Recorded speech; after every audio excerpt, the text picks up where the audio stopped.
Last exam, I think 1 or 2 exams ago, they threw in just, usually it was always monthly income or yearly income, and then they threw in weekly income. So I want you to have the pay periods in a year. So there's 52 weeks, I hope you know that. 56 bi-weekly, so if they ever mention bi-weekly, you know that there's 26 in a year. And if it's ever mentioned semi-monthly, there's 24 in a year. So that's important to know. What does that mean? No matter which one they give you, turn it into a yearly amount and then divide it by 12. That's a safe way to do it.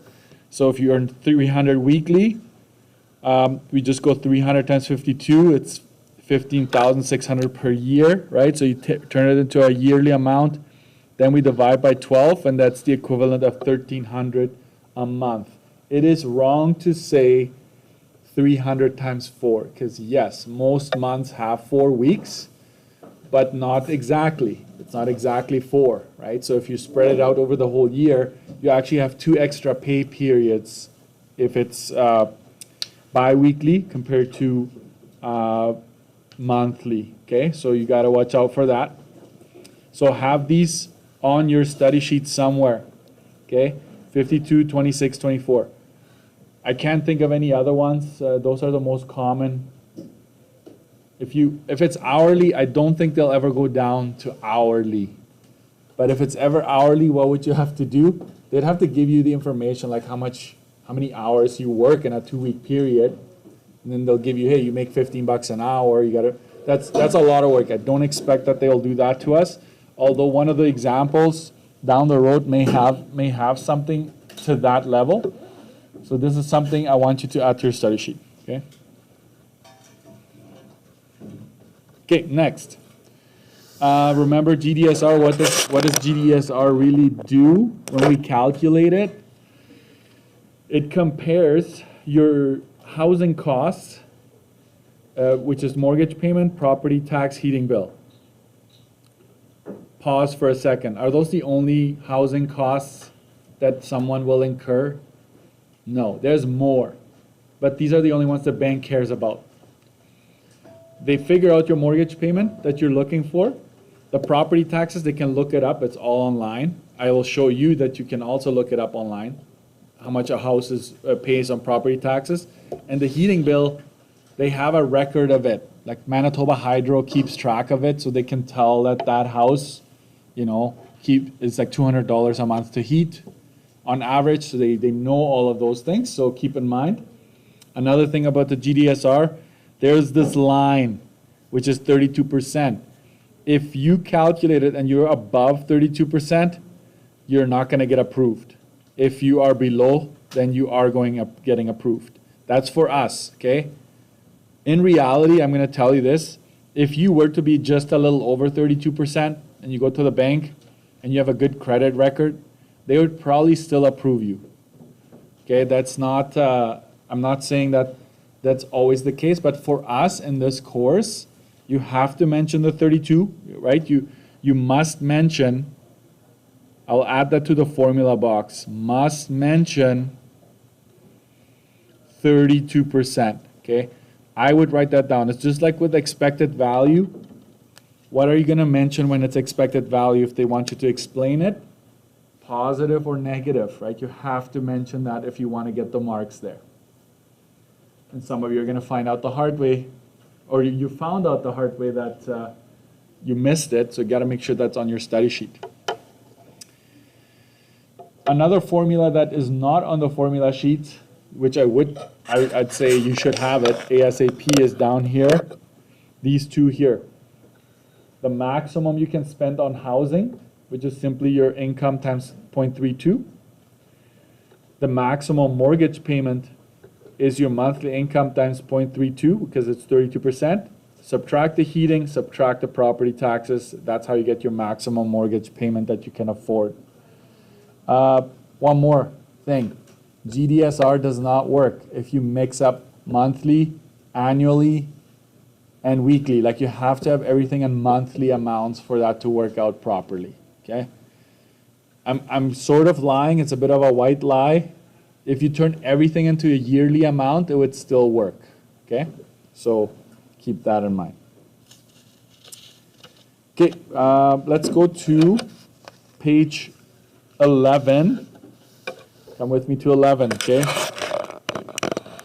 At the bottom of page 11, it asks, this is something that I would expect you to have on your study sheet as well, and I'm just going to go ahead and box that in. Okay? I'll box all of this in. I think it's important. I think you should know what would qualify you. So study sheet. Bottom of page 11, all of that is boxed in. If you don't qualify, what can you do to qualify? What's in your control? Increase your income, so you either get a cosigner, that's like a more immediate thing. But listen carefully to cosigning. Think before you do that, because whoever cosigns your mortgage also owns the home. So you can't just sell the home whenever you want. The other party that cosigned has to agree to selling, okay? And you can't just do things however you want. You have to go with the cosigner. So you got to trust that person. Obviously you would, but I'm just saying really trust that person, because things can change in a year, 2, 3 years from now, 20 years from now. They can change. Another thing you could do is negotiate a lower interest rate, because that brings your monthly mortgage payment down. You can lengthen the term of the basically like make it a 30-year mortgage instead of a 25-year.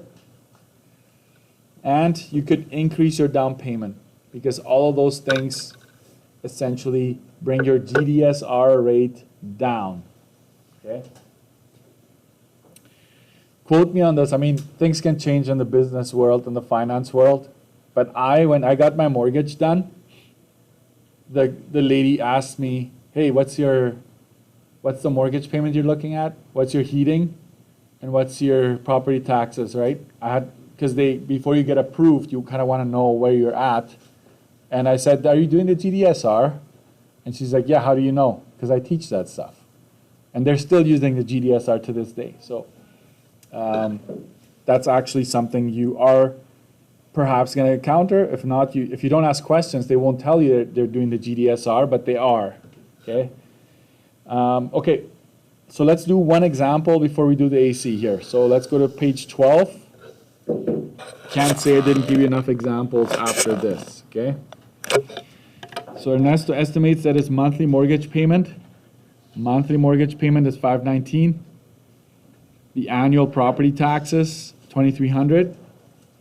The monthly heating is $105. And I'm going to highlight this one because it's weekly, right? And the weekly income is $1,307.69. Okay. Another thing is that the property taxes are also different than what we're wanting this. It's an annual amount. It's in a yearly amount. So that's a problem. So maybe on the side here, I will deal with the income.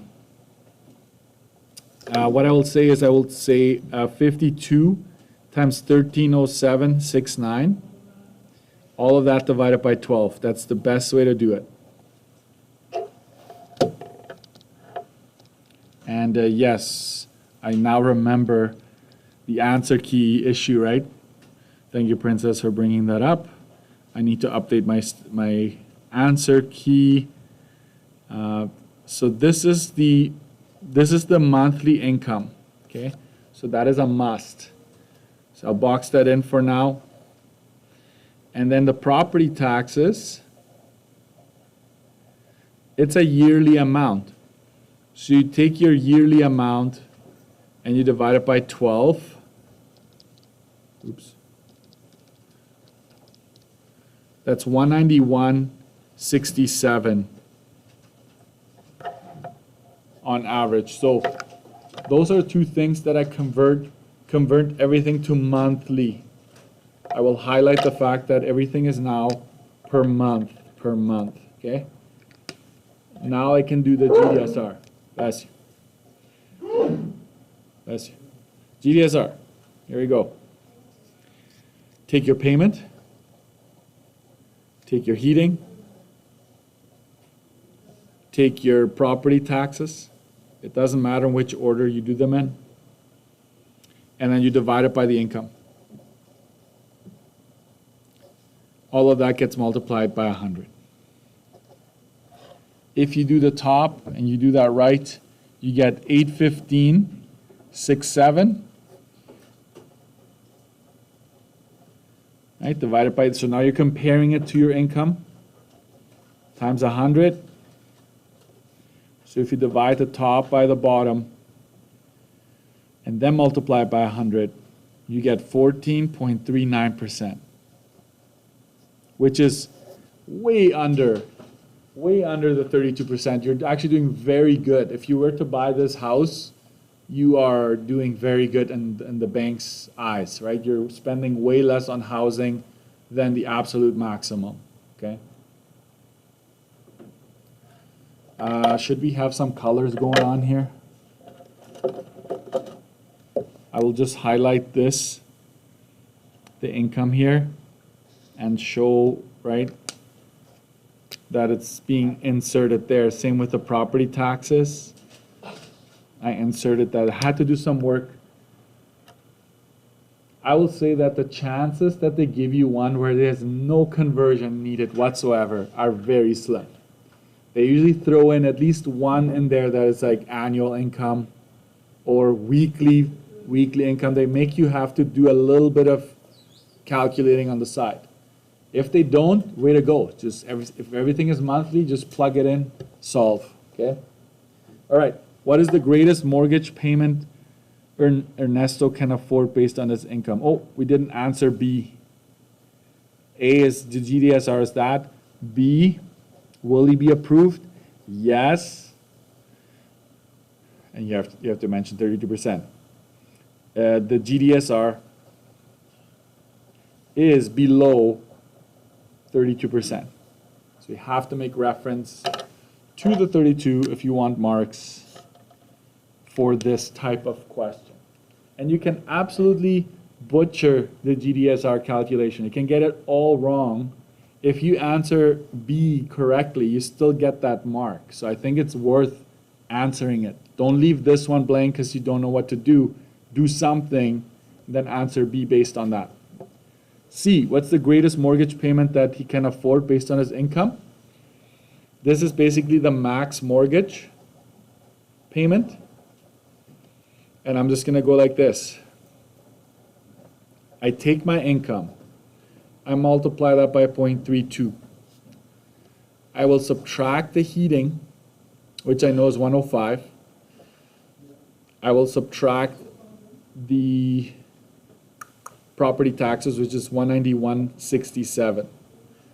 Okay, so take the 32% of the income, subtract the heating, subtract property taxes, and that's what is going to give you that amount.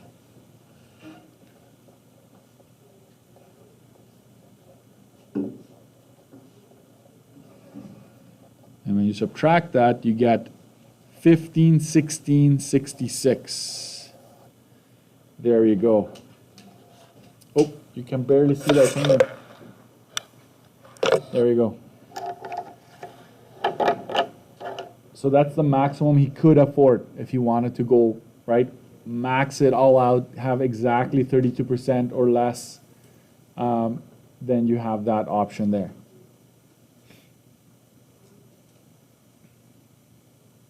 Should I fill this in, this bottom part? I already talked about this on the bottom of page 11. This is already talked about, how to decrease your GDSR. So I'll just leave that for now. Basically, let me just highlight this. The only two things that you have control over to a certain degree